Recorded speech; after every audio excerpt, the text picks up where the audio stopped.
Hello, good afternoon, and welcome to The Law. This is your legal light. It is your help law. This is your legal clinic where we bring you platinum legal education. It's all about legal education. And today we go to the court, and we are so privileged, so fortunate to receive the education from the very top of the court in Ghana. I'm Samson Lardy Anyenini. Don't go anywhere. We'll be right back. You're welcome back. In the Constitution, Chapter 11, the Constitution of the Republic of Ghana, 1992, Chapter 11, Article 125, 1 says, justice emanates from the people. The people, yes, that's you, if you didn't know. Justice emanates from the people and shall be administered in the name of the Republic by the judiciary, which shall be independent and subject only to this Constitution. Now, a next interesting clause that you want to hear. Citizens may exercise popular participation in the administration of justice. You're hearing this for the first time? It's your Constitution. Sometimes just make time and read it. Citizens may exercise popular participation in the administration of justice through the institutions of public and customary tribunals and the jury and assessor systems. The final one I read. 3. The judicial power of Ghana shall be vested in the judiciary. Accordingly, neither the President nor Parliament nor any organ or agency of the President or Parliament shall have or be given final judicial power. Take note of that also. Once again, you're welcome to the law. This is your legal light. It is your help law. And here we give you platinum legal education. Today we are treating Court of Competent Jurisdiction. Never mind the topic. It is intended once again to be pure education for you to get to interact with the court and the court system. Functionally, what do they do? How do they do what they do? And how can you access the court, which is for you? Remember the Constitution I just read. How can you do that? So, how fortunate can we be? His Lordship, Justice Yonny Kulendi, Justice of the Supreme Court of Ghana, joins us for this education. Good afternoon, and thank you very much for making time to join us. Good afternoon, Samson. It's my privilege. Just a few minutes ago, my production was in tenterhooks. They were so unsure that a judge of the Supreme Court of Ghana will come into the studios for this particular education. Yes, we have had occasions where we have had judges who have joined us, and I have also realized that there are few times when the judiciary, I remember now Chief Justice Tokono, Ellen, and a few other justices, Eric Chebafo, they would interact with the media when there's problem. There's no problem. And we have a Justice of the Supreme Court with us. Thank you very much. Thank you, Samson. And thanks to your listeners. It's Right. a privilege to be back here. Thank you. Now, the statement I made was actually not in question. What is a Justice of the Supreme Court doing on my show? Samson, When there is no trouble. I have had a rehearsal of this because since you put out your flyer, Right. I've had calls and messages both from within and without. And the reason is because you have managed, among other variables, to provoke a departure from what is traditional. What is traditional has always been that, those who administer justice somehow or the other don't get into, we administer justice in the court of law. Your court is the court of public opinion. Right. And so the traditional wisdom is that the administrators and stewards of justice in the court of law should leave the business of the court of public opinion to the advocates and pundits and academics and interest groups and CEOs such as yourself. That said, the only thing that didn't change in the course of time was the dinosaur. And what happened to the dinosaur is every 6-year-old child's knowledge that those who don't change will be overwhelmed by time. You know, as our population gets more and more activist, as democracy runs into all of the challenges that it does, and as we try and labor to deepen democracy, the new thinking is what you have just urged, which is the terms of Article 125 of the Constitution. That who are you when they say you are a judge? You are actually a trustee and a servant of the people trying to administer justice in their name, for them, and on their behalf. And so at best, the judge in all that decoration is a decorated servant of the people, exercising trust power which doesn't belong to the judge or the court, because sovereignty and justice emanate from the people. Now, show me the agent who is not from time to time accountable to his principal. So yes, the courts are accountable, judges are accountable in the judgments we write, in the manner in which we conduct proceedings in public. People come in, everyone can listen, the judgments are available, court records are a matter of public, and people can peruse them and get a sense of what we're doing. But can we be more proactive than that? The leadership of the judiciary for some time now has been engaging the idea that we need to do one step further.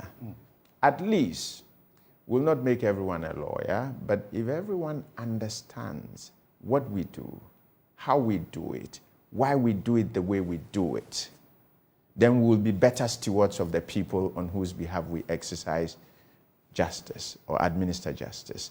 And that is the simple reason why, when you made this invitation, it coincided with a policy change that began before her ladyship took over, but which her ladyship embraces very strongly, because you realize that even before she got to the Supreme Court, she's never shy to engage and to talk. So she just flowed with the policy change, and that is why I am permitted to be here. Right. Thank you very much. In fact, thank you, Samson. We have hosted her on Joy before.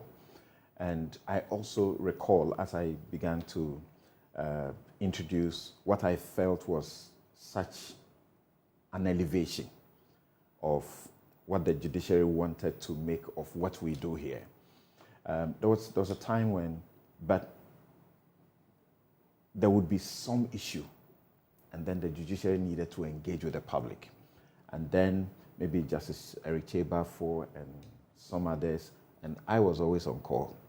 I'll be called to join them, so we go around and educate the people. I still do this every Sunday, despite how busy I am, because I believe that the fourfold duty of the lawyer includes a duty to the citizens, and which means duty to the public.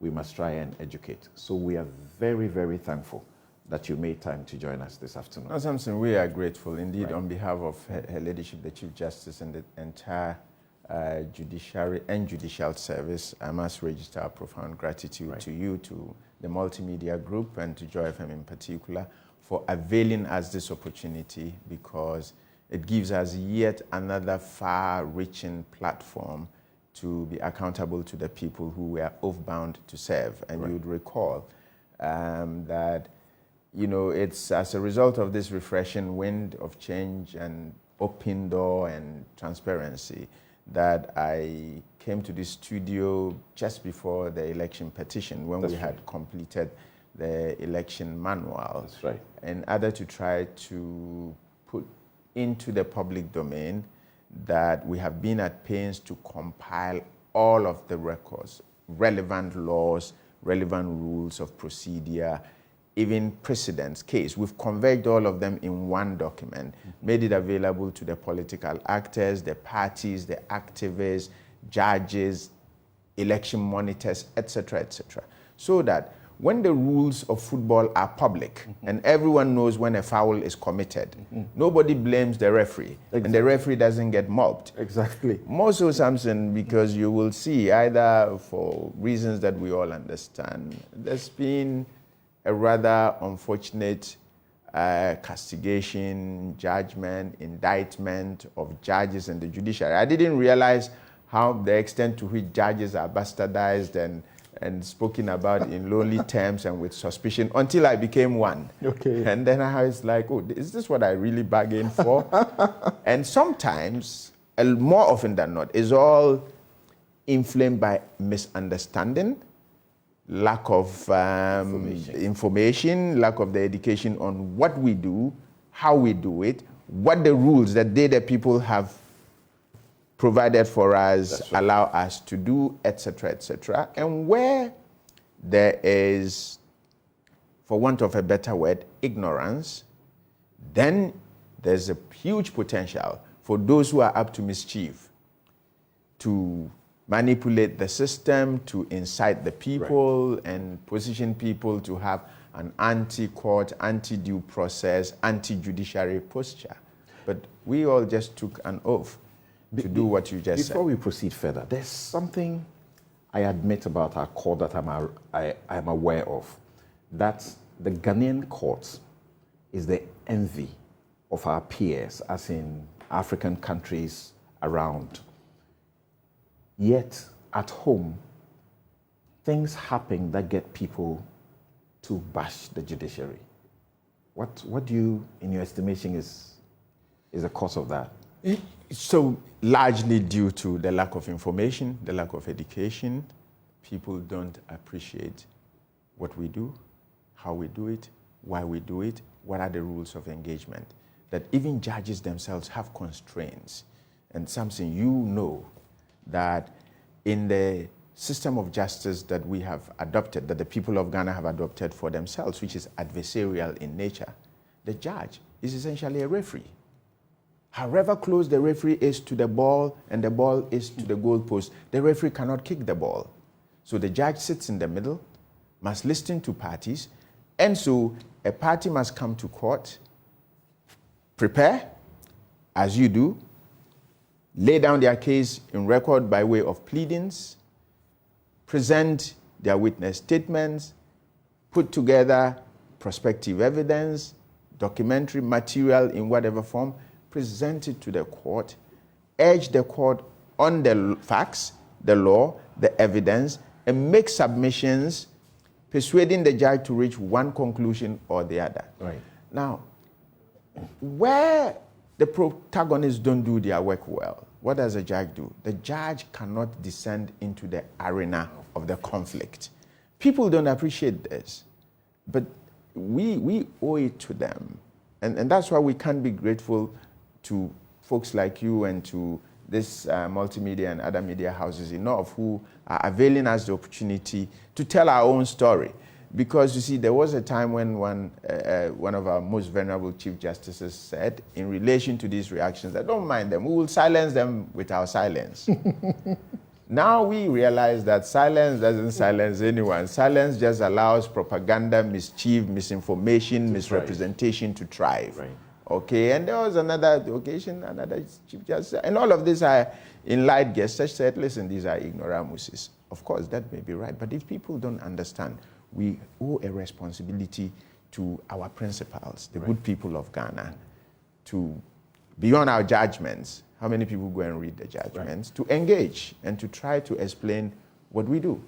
Thank you very much. Once again, you are here on The Law. This is your legal light. It is your help law. And he started by setting education, that something, dropped on my mind I want to share with you. Many of you go to court and you tremble, you shiver. A judge calls your name and you are lost. You don't even know what to say. He just said, they are your servants. Did you get that? Thank you.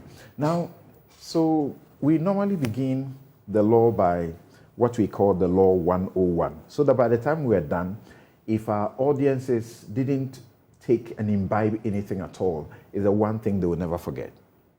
This hackneyed expression, this cliche, court of competent jurisdiction, everybody says it.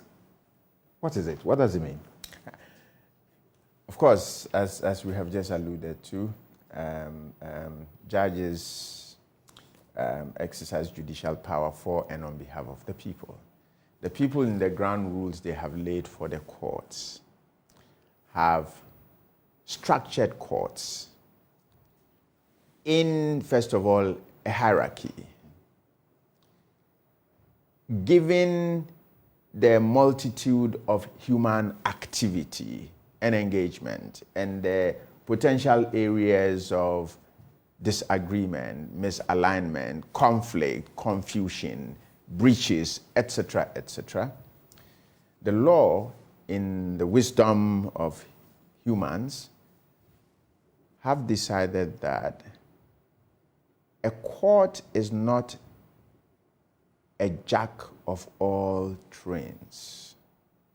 Each court is assigned a certain scope of responsibility, roles, functions, do's and don'ts, and the authority from the people by law to administer justice in relation to the matters assigned. So when you say a court of competent jurisdiction, you simply are speaking about a court that is duly and properly constituted with authority and power in law to administer justice within the scope of activities that it applies itself. That is a court of competent jurisdiction. A court that is duly constituted by law. What does that mean? A court that is duly constituted, in that structure, the law, again, the people in their wisdom says, what makes every court at each of the levels. And so it will tell you who a magistrate is, or what a magistrate court is, how that court is constituted, the qualification, the eligibility, the competence requirements, the propriety requirements, for an individual judge to be constituted into the quorum, the seat of that court. The same applies to the circuit court, and applies to the high court, and applies to the Court of Appeal, and applies to the Supreme Court. So at each of the hierarchy, the structures within the hierarchy, the law says, how will that court be composed? How will it be made up? Is it made up of one man, of two people, of 1.5 people? And as we will see. And that is why you would realize, as most people would have observed, that their constitution, which the people again give to us, and it's based on their sovereignty, says that when the court is dealing with matters that relate to the interpretation and enforcement of their constitution, because it's their basic law, and it's so hugely important, the minimum number of justices that can make up that court when its original jurisdiction is seized to interpret and enforce the Constitution should be 7 justices of the court.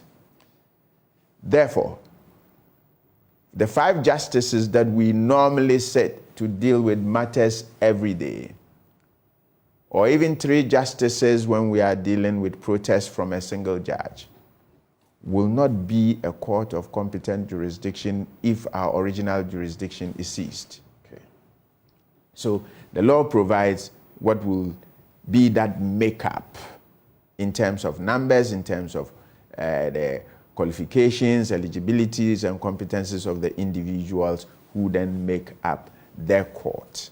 So the qualifications, we are primarily familiar with what, to be in the Supreme Court, you have to be 15 years at the bar and above or so. To be in the Court of Appeal, you have to be 12 years. To be in the High Court, you have to be 10 years. District Court, you must have done 3 years as a lawyer. Before, recently, you didn't have to be a lawyer to be in the district court. Right. So, who qualifies at which level? So, I mean, of course, it's the question of sophistication of society, availability of resources, etc., etc. You would realize that traditionally, something people didn't used to appreciate, that a person with your string of qualifications and competences and multidisciplinary qualifications will be a journalist. We thought that a journalist was some wayside guy. Now they are PhDs, double PhDs, multiple PhDs, subject matter experts in journalism. Similarly, years ago, when we did not have the human resource in the appropriate numbers, we had lay magistrates. Right. And these were magistrates who did not actually either go to school or even understudy, take an undergraduate degree in law. They were people who are literate, can read, have reasonable common sense, can write and listen and process and analyze. The law allowed such individuals to be constituted into magistrates. But as we have progressed in terms of education and availability of resources, the current minimum requirement to be a magistrate is that you must be a lawyer of good standing.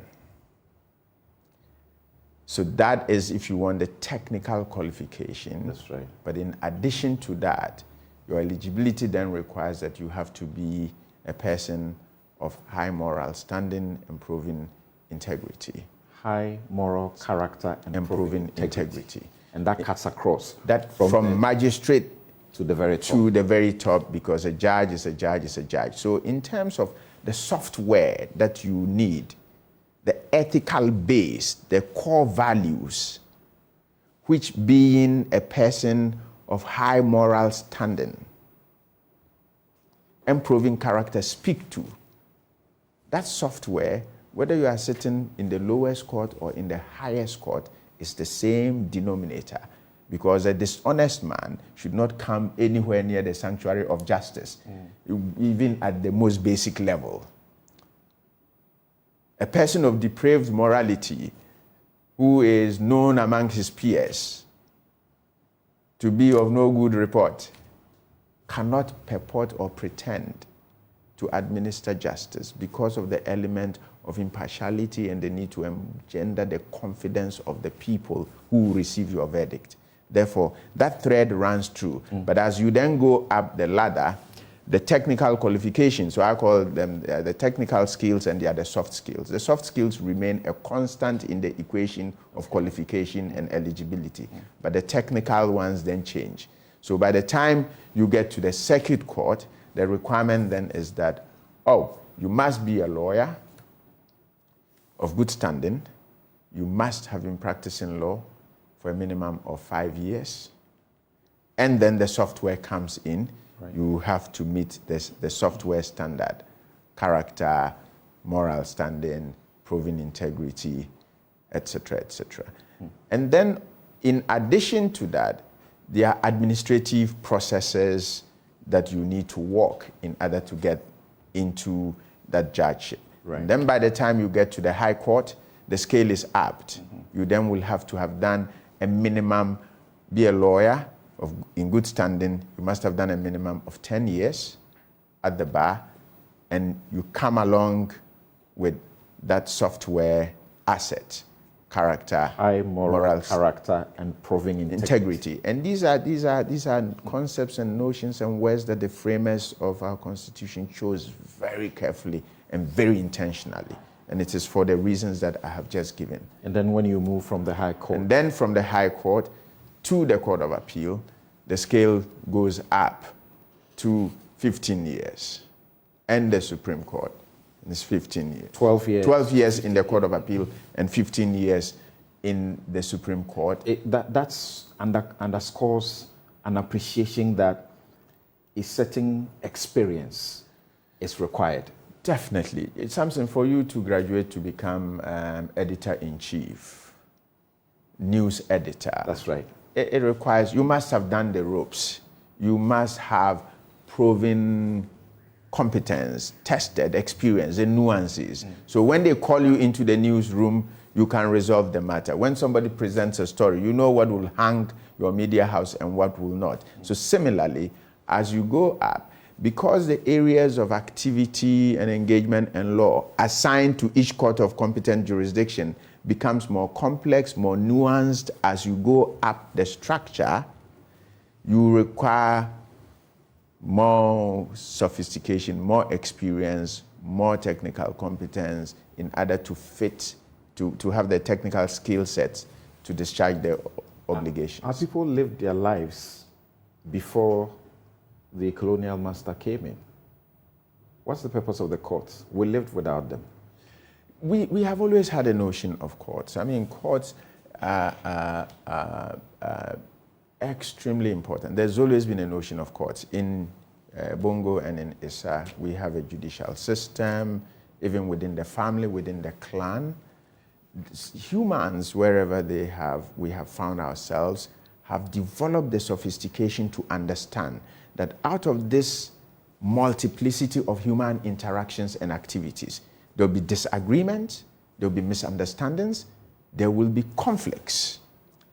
Societies, in their evolution and complexity, have found ways of trying to respond to these conflicts in order to restore society to a certain amicable coexistence. So courts primarily exist to ensure the pacific and peaceful and amicable resolution of these misunderstandings, disagreements, differences that are bound to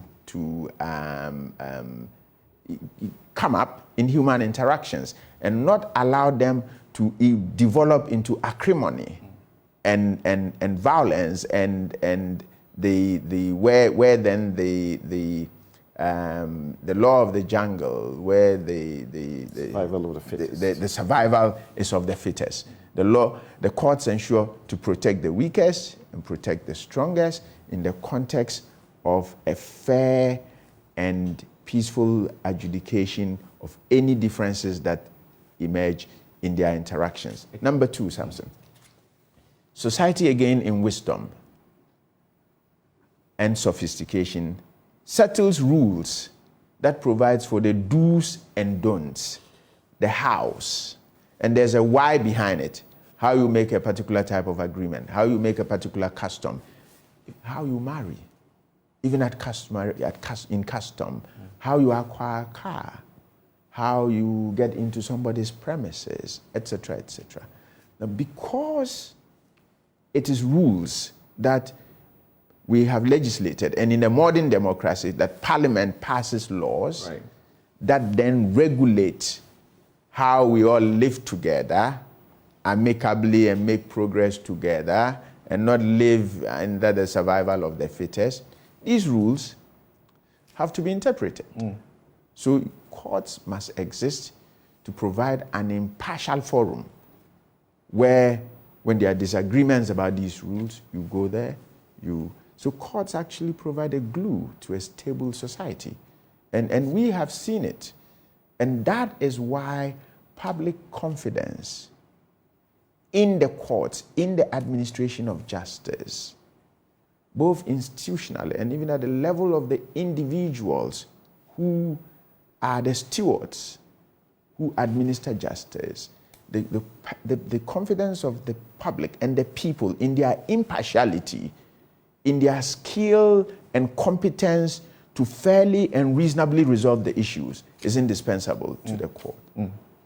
So, yes, the courts pre-existed what we now have in the established forms that they are, but we're used to going to the chief's palace, or we get called around the elders of the family, and we resolve the matters not in the manner the traditional courts we have now do.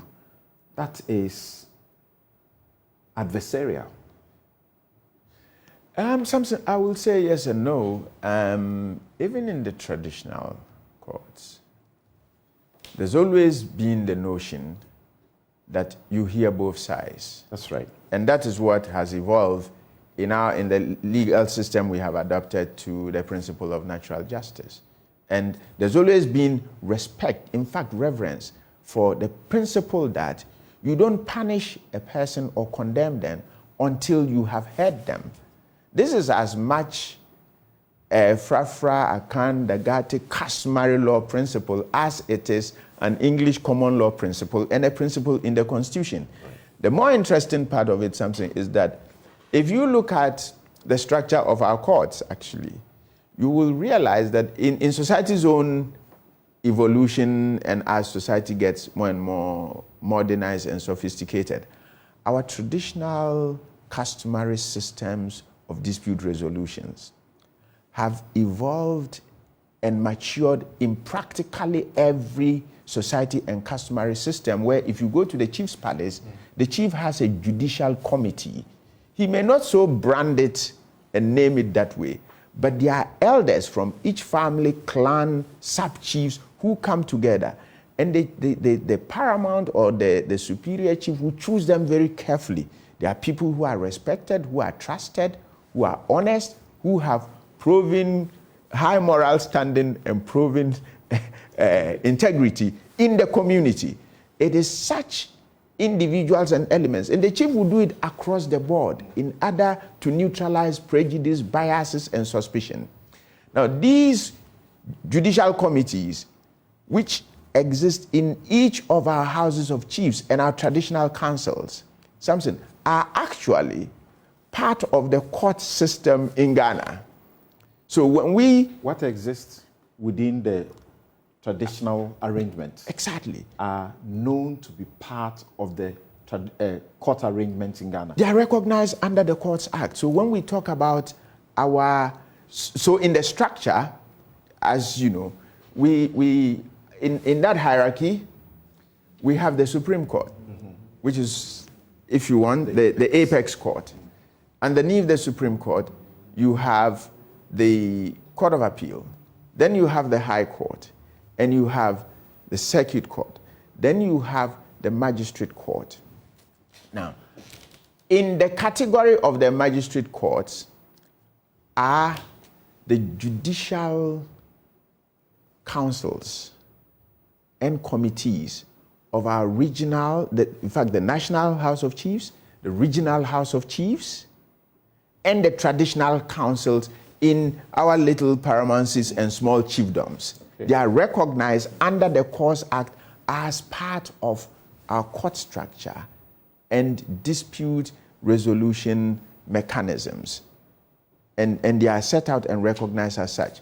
We call that level of courts below the High Court inferior courts. And those from the High Court to the Supreme Court, we call them the superior courts. Right. When next you go before those the judicial councils and committees within the traditional system or arrangements in the regional and national houses of chiefs, please, it is required of you to accord them the same regard that you accord the court, because they actually form a part of the structure of the courts in Ghana. So what is the need for the breaking up or breaking down of the courts? District, circuit, appeal, high, appeal, supreme. Why do we need that? We need that, as I have explained, because of the complexity of human activity and actions, and also the complexity of disputes and resolutions of disputes. What makes each one of them different from the other? Is the jurisdiction they have and the set of things that they are competent to do. So that is where you find your court of competent jurisdiction. So at the very basic level, you then will have a district or magistrate court that has jurisdiction in criminal matters, okay, and has jurisdiction in civil matters. But its jurisdiction in criminal matters is limited to minor and small offenses that do not exact or warrant a certain severe punishment, whether in liberty or in your packet. Okay? And then when you go, if the issues become more complex, you go to the High Court. The High Court's jurisdiction then has jurisdiction to do more, and can administer severer punishment and deal with slightly more complex matters. Right. So you will see, why do we call it a district court? Because in principle, everywhere humans exist, there are disagreements, there will be problems, there will be issues, and therefore, you must have a court at every level of society. Therefore, you need to have district courts across the country. Practically. And when you talk about their jurisdictions, which you speak about the limitedness of the jurisdiction, so that, for example, in monetary terms, yes, if you have a matter which involves money that is up to 500,000, you can't go. That's the value cap. So the district court has civil jurisdiction and has criminal jurisdiction. Right. When it comes to its civil jurisdiction, the law will tell you it has jurisdiction in personal claims under contract, under tort, debt recovery, applications for probate and letters of administration. But in all of these matters, if the value in money terms of the dispute exceeds it from 0 to 500,000 cedis, you go take it to the district court, and the district court will be competent to adjudicate and resolve this matter. From 0 to 500? From 0 to 500,000 cedis. That the district court has the jurisdiction. That is the scope of its power. 20,000 or so. They didn't used to have power beyond 20,000. In fact, at the time that and the circuit court had 50,000. Exactly. It was even much less if you went back. But as I said, human activity is getting more and more complex. Values are, if you went to our districts and you went to the communities we grew up in, they don't look the same as when we were children. And so if we don't revise the value caps upwards, people will then have to travel and leave their district somewhere in let's say Mampong or Fanchinebra or Bongo to have to come to Bolga because they have a claim in a quantum that the magistrate is not competent to deal with. So these revisions in the value caps are informed by the complexity of society, economic activity, and also in a certain sense, how we have prospered. And our disputes now involve more than it used to. So if the value of what you're dealing with is up to 500,000, the court nearest you, the district courts, they are in all districts. That's right. You can access justice. But if it is beyond that?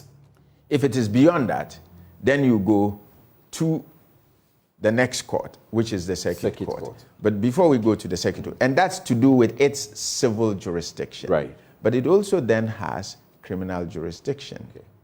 And in its criminal jurisdiction, it has a power to try summarily. So its method of doing business is also different. As you go up, you'll see the methods are different. Offenses that are punishable by a fine which doesn't exceed 500 penalty units, or imprisonment which doesn't exceed a term of 2 years, or both. So if you run into any criminal malfeasance or culpability, when the police and investigators look into the matter and the severity of it, if their contemplation is that under law, the charges they intend to arraign you for may warrant a sanction of imprisonment that is more than 2 years, then they cannot go to the district court because the district court's power to punish doesn't exceed sending you to prison for more than 2 years. And then if it involves money, they cannot sanction you in money more than 500 penalty units. Now 500 penalty units, each penalty unit actually means 12 cedis. And so the fine it will administer, if it says 100 penalty units, it means 100 times 12 cedis. And that will be... Now to the circuit. Yes. I was interested in the money aspect. So that people get to know where they can go when they have issues, and they can look at the quantum. They too cannot deal with matters, monetary terms that exceed 2 million. The circuit court, yes. So the circuit court also has original jurisdiction in all criminal matters, other than treason and offenses that are punishable by death or offenses that are triable by indictment. Then its civil jurisdiction is that it can try all matters involving personal actions arising out of contract, recovery of money in a liquidated sum, where the amount claimed does not exceed 2 million cedis. And then in applications for the grant of probate and letters of administration in respect of the estate of a deceased person, and in causes or matters relating to succession to property of a deceased person who had at the time of his death a fixed place of abode within the area of jurisdiction of the circuit court, and the value of the estate in question does not exceed 2 million cedis. All right. And Samson, so those are the nuances of, so that one, the value cap is 2 million. Any contract, claim in tort, recovery, liquidation, then probate and administration. But here are the caps. It has to be in relation to a person who at the time of his death had his last place of abode in the jurisdiction of that court, or has landed property in that court. So if you live in Tema and you die in Tema, or you have a house in Tema, and the lawyer goes to Amasaman to apply for probate and letters of administration, because the deceased, and for that matter the estate in issue, was not resident, did not have his place of abode within the Amasaman circuit, the Amasaman court will not be competent to deal with that matter. You have to make that application within the Tema circuit where the person had his last place of abode. Understandably, Samson, disputes always lead to one, evidence. Evidence is proffered by human beings, by people who saw, who heard, who were there, who perceived, who witnessed what happened. Sometimes they are material evidence.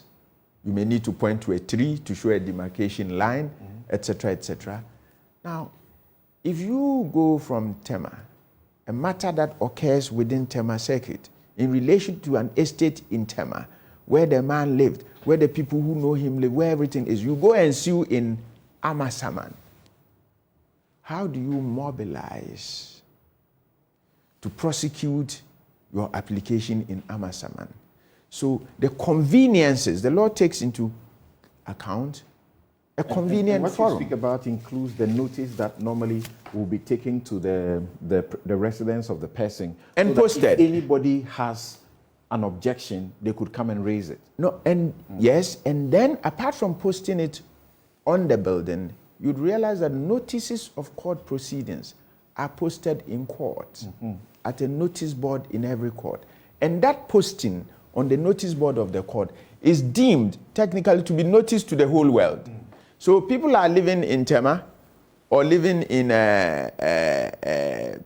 let's say, Sege, and there's an estate matter, and the notice is posted at the court in Amasaman or the court in Kaswa. How will those people ever get to know and their attentions drawn? It doesn't sound fair. So it is for those reasons that the law is structured in such a nuanced manner. Right. But if you don't understand this, and your lawyer takes you to Amasaman, because the Amasaman judge is his friend and he expects a soft landing, and after you go for months, your case is struck out, you leave thinking that the problem is with the judge. Right. And the bad lawyer will tell you, oh, the judge is not correct.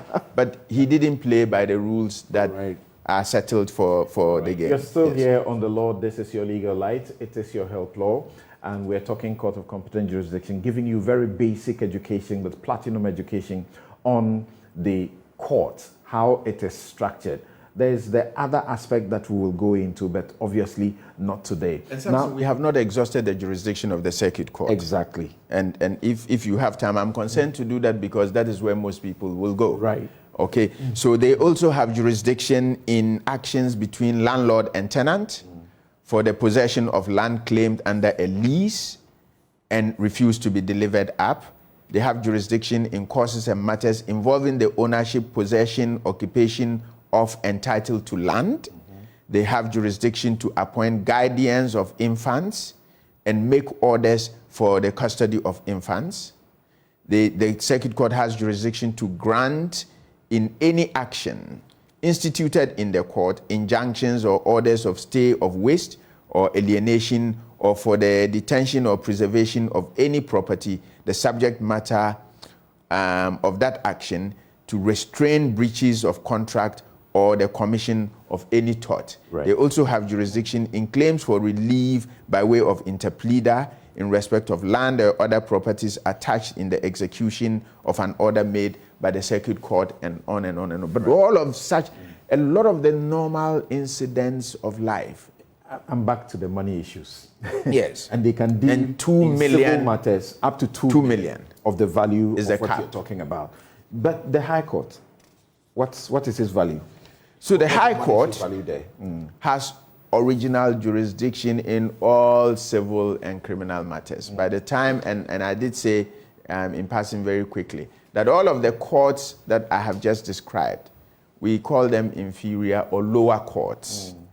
And they are lower courts because of either the value cap to their jurisdiction in civil matters, or the limitation on the severity of sanction or punishment that these courts can order or impose. Now, and it is because their powers are, if you want, limited, and their scope of activity is limited. That's why we call them lower or inferior courts. It's not because they are any less courts. Right. Their fiats and orders carry the same full force and effect as the fiat or order of any court. Right. So don't go and mess with an order or a judgment of a magistrate because you have heard that the magistrate is an inferior court. The inferior is just in relation to the limitations. That's right. And to what they can do. Right. When you get to the High Court, which we say is the beginning of the superior courts, the High Court has jurisdiction in all matters, civil and in monetary or criminal. terms. And in monetary terms, there is no limit to the value that you can take to the High Court. Well, hold on briefly for me. And I have questions, including from lawyers that I'm reading here. Unfortunately, as you can see, our time is up. But we know that this is such a sensitive, very important education that we have to give, that there are various aspects that we will deal with. The specialized courts, you know, we are at the High Court now. They are specialized, we are commercial, we are industrial and labor, matrimonial, human rights. What are they? Why are they structured in that manner? We have questions that are raised about perhaps there's a need to divide the Supreme Court into divisions so that it can assist and the questions of delay when matters are brought before the court. So what we can assure you is that we definitely are aware that this is part one. We'll do a part two. We can't guarantee that we will have this guest. Pray with me that we shall have him. Thank you very much once again. Samson, it's a privilege, and thanks to your audience and your listeners. And we intend to continue this. Her ladyship is very serious about, this openness, this transparency, and at least getting as many as are willing to understand what we do, how we do it, and the reasons and the rules and the scope. Right. So that we undermine those who may be intent on undermining the system of administration of justice that we have set for ourselves. And as you have said, we are the envy of all the people around us. That's right. Except ourselves. That's right. And we think that it will help us begin to appreciate and count our blessings. Thank you very much. This has been The Law. It's your legal light. It's your help law. And we had the distinguished privilege of hosting Justice Yonny Kulendi of the Supreme Court of Ghana, dealing with us, helping us to understand court of competent jurisdiction. As you know, this show, you can access it. If you missed it, you can access it again tomorrow. It will be broadcast at 11 to 12, and it is subsequently available on YouTube so that you can pause and appreciate the matters. We will open the phone lines the next time so you can contribute and ask your questions. Have a good afternoon. I'm Samson Lardy Anyenini.